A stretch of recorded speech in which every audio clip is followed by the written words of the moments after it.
In this video, we'll build a smart door lock system using a Robo ESP32, motion detection, and telegram alerts.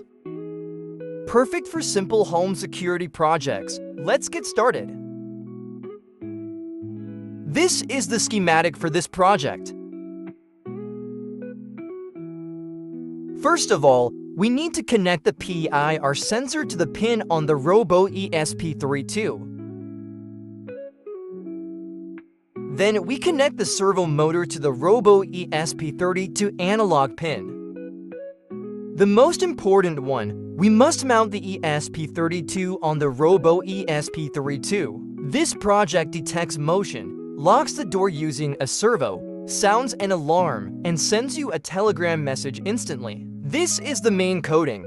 First of all, we must download the requirement for this project. Make sure the library, board manager, and etc. is installed. Double check the header and for main keys, which is SSID password telegram bot token and chat ID. Then hit upload. Make sure the board is connected to the Arduino IDE.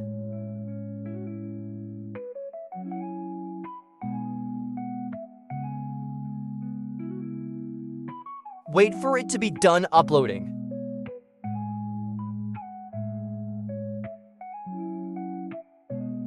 Now, to set up the Telegram bot. Search the botfather bot on Telegram, choose New Bot, create a name and username for the bot.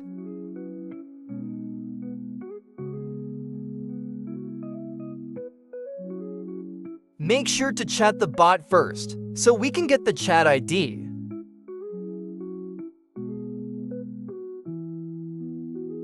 Then by using this link with the bot token, you can get the chat ID with the bot.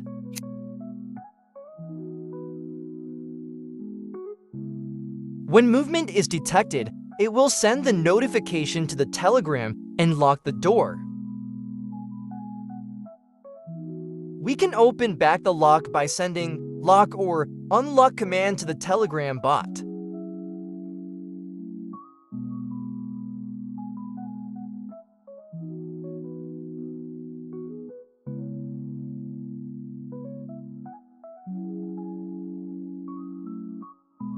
For more detail, please visit Cytron tutorial page.